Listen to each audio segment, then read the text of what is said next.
Warm welcome to all of you, my dears. Do you like to know what the Elizabethan people ate? Watch the video till end. Like, comment, and please subscribe.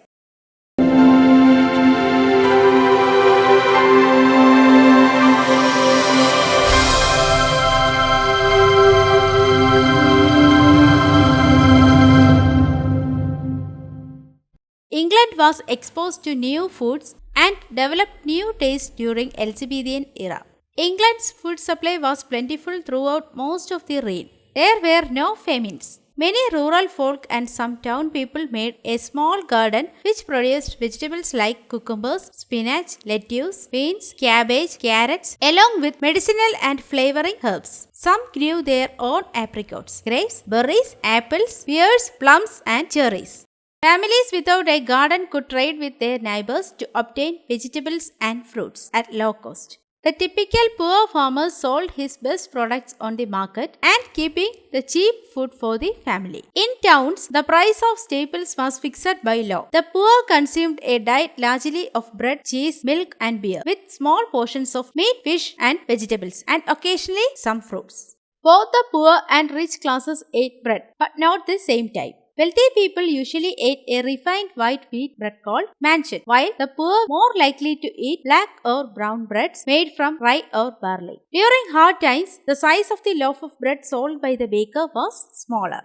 Every class had a taste for beer and rum. Meat was a rare luxury for the poorer classes. Their meals typically featured bread, eggs, and dairy products. Vegetables were also rare in their diet. Rich people enjoyed a wide variety of foods and drinks, including new drinks like tea, coffee, and chocolate. Foods and drinks were a major part of life in Elizabethan times. People had 3 main meals per day. Breakfast was the first and most important meal of their day. When Elizabeth came to power, everyone enjoyed their life and the upper classes often celebrated religious festivals, weddings, alliances and the whims of the king or queen by organizing functions with feasts. This was not only a course of pleasure but also to show off their gorgeous new clothes and their wealth. Pasta, pastries and dried mustard balls were appeared on the table for the first time. The holiday goose was a special treat. French and Italian chefs appeared in the country houses and palaces, bringing new standard of foods.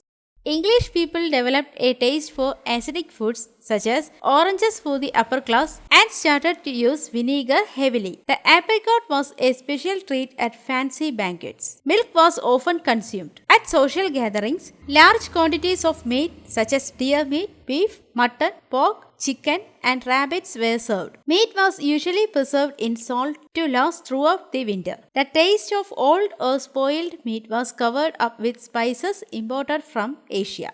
Special courses after a feast or dinner is very important.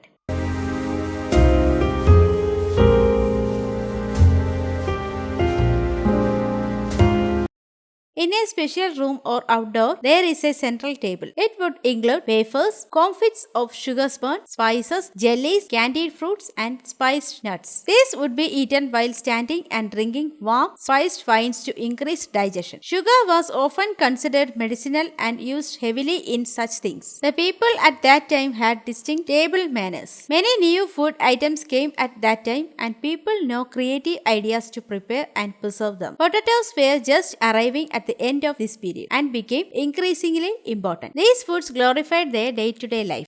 Your comments are my motive. Hope you like this video. Like and share. Subscribe for more videos. Thank you.